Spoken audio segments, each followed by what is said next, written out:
Hey guys, my name is Shelby, and so today I'm going to talk about why I think it's important for us to eat meals at home rather than go through a drive-through or a fast food restaurant. So here's my audience. Let me cut this off. So I remember as a child, my mom would pick me up from my grandparents every day, and on certain weeknights, which normally was about once, maybe twice a week if I got really lucky, we'd go through the drive-through and get dinner. Well, once we went through the drive-through, my mom would get me a special treat. And so my special treat was normally like a cookie or an ice cream cone or some kind of dessert that I could eat on the way home. And so I always associated our special treat with going through a drive-through. And like that was a huge deal for me. We always ate home-cooked meals and we would go through the drive-through once a week. That was it. Well, I noticed that we started going through the drive-through more and more, and like my mom wouldn't get me a special treat, and I asked her about it. It's like, Mom, like, why don't I get my special treat anymore?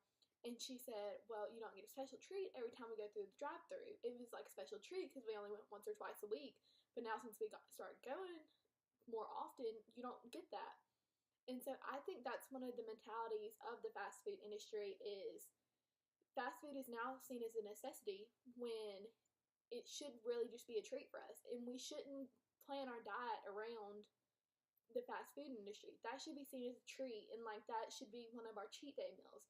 That shouldn't be I'm going through the drive-through tonight because it's quick, easy dinner. It should be I'm gonna go to the store and pick up some food for my family, and we're gonna have a home cooked meal and make some memories. And so that's what I want to talk about in my speech is kind of changing the thinking back of the drive-through and the fast food industry is a treat and it's not a necessity. So I want to tell you a little bit about the drive-through and the industry that we are up against and how that you can support local people by buying fresh and cooking at home and how to save money and some time if you decide to cook at home.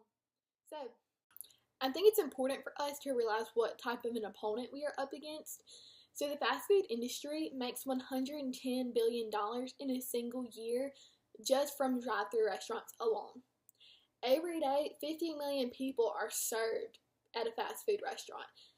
Every day, that means that 1/4 of Americans consume some form of fast food. Every day, 1 out of 3 children will eat fast food as well. Of the Americans that eat fast food, 20% of them will eat their meal in their car.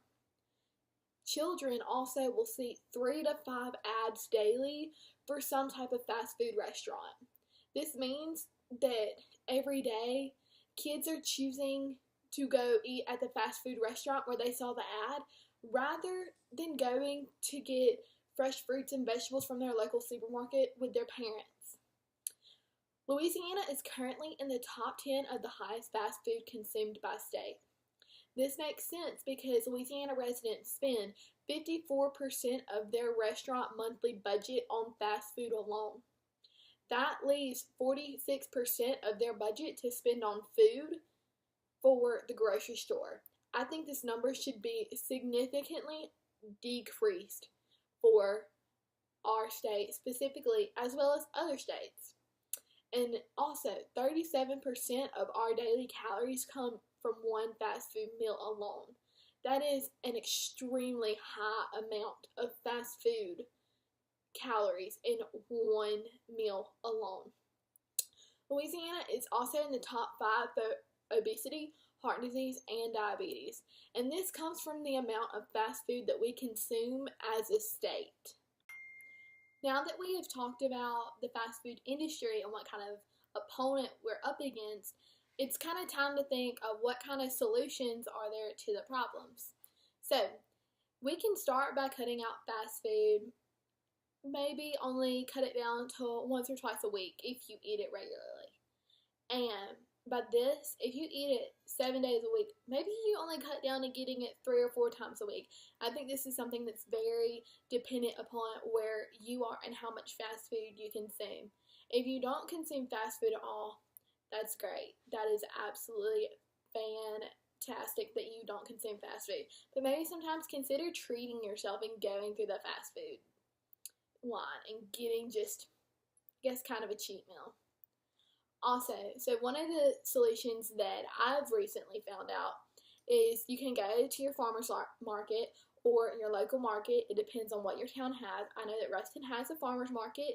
It's open every Saturday from 9 until noon, and they have wonderful vendors there who have some delicious fresh fruits and vegetables, and even some other little vendors that sell cool little things. Like one vendor sells bath bombs. So I know that it may seem lame to go to like your farmer's market or whatever and like cook at home, but at home in the kitchen is where you make some of the best memories. And by you cooking at home and maybe having a small dinner party with some family and friends, that'll inspire them to have you over to cook for you one night. And that way, that cuts out one fast food that we know for them. So a couple of weeks ago, I actually went to the Ruston Farmers Market and I bought 4 different types of vegetables while I was there. I bought potatoes, corn, okra, and broccoli. And so I was able to make 2 meals out of all the fresh fruits and vegetables that I bought. I also bought some fruit too, but we didn't really eat that night. And so I actually made 2 meals for 3 people each time. And so I only spent $20 on all the vegetables that I bought. And that came down to, when we averaged it out, about $3.50 per person per meal. So that means that if I went through a fast food restaurant and bought a meal for me, it would cost about $6 to $10 depending on what you get and where you go. Whereas I spent half that amount, maybe even 3 times the amount less on fruits and vegetables for us to eat than me going to a fast food restaurant. So that also saves money, is if you eat local and fresh stuff and you cook it at home. Another thing is, you always make memories in the kitchen. Well, at least I always make memories in the kitchen when I'm in the kitchen goofing off with friends and family.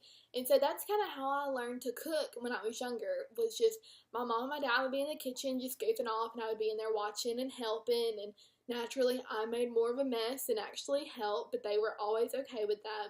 And so I think that we need to start going back to eating more fresh fruits and vegetables and cooking and eating at home.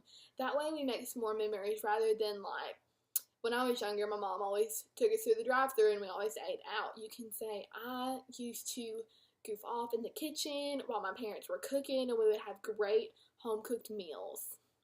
We see that if we cut the fast food out at a small and slow rate, that it'll help us save money, and it will help with the health of our body and ultimately put us on a better health track instead of the one that we could have been on that could have been detrimental to us if we ate as much fast food as we were currently eating. So by consuming fresh fruit and fresh vegetables, we can lower the health risk, we can save money. It just starts with you, and by cutting out fast food slowly. So when we start to change our thinking that fast food is a treat instead of a necessity or a normal meal, that's when we really start to change and get some results. So maybe, let's say you eat fast food for lunch. Maybe you throw in some fresh fruits or vegetables as an afternoon snack, or add like a fresh vegetable to your dinner that you normally wouldn't add. And so this can kind of help with bringing fresh fruits and fresh food just in general into our diets and into our home. Meal prepping or a food delivery service is also another great option to help kind of jumpstart cutting out fast food. You can have a food delivery service such as HelloFresh or Blue Apron. They will deliver fresh ingredients right to your door. All you have to do is follow the instructions to cook it. Meal prepping is also a great idea. It's where you choose recipes for an upcoming week, and you gather all the ingredients, you cook the food, you place it into food-safe containers, you can stick it in your fridge, and then when you're ready for that meal, you can pull it out, heat it up, and it's ready to go. You can also freeze fresh fruit, such as frozen grapes. Those make for a great afternoon snack. I personally love eating frozen grapes. You can also take all this frozen fresh fruit that you have and put it in a smoothie with some yogurt, and that could be a breakfast for you. So instead of you having to rush the kids out the door and maybe take them through a drive-thru, you can just like throw all of these fresh ingredients into a blender, and there's a healthy good morning smoothie for them and also for you. So that cuts out a little extra commute time if you end up going through the drive-thru for breakfast. You can also make extra portions at dinner the night before, so that way if your kids take their lunch to school, they can maybe take leftovers for lunch, or you could take leftovers for lunch, so you don't have to opt to go out to eat with coworkers, because that can be kind of a peer pressure situation where, oh, I'll just eat fast food with them because they're going out. But instead, you can say, oh, I brought some leftovers from home. I'm just going to eat this. Thanks for the invite, though. Another tip is if you're going on a trip, pack some healthy snacks so that you aren't tempted to choose fast food and so that you aren't really mindlessly eating on the trip. But if you are mindlessly eating, you're eating fast food that's really good for you. So by choosing to eat at home, we can eat healthier meals and save money. So I've told you some possible options for opting out of fast food, and the fast food industry is still growing daily, but hopefully by following some of these steps, we can kind of lower the amount of fast food that we eat, and hopefully that'll transition over to our family and friends, and they'll cut out fast food for their homes as well.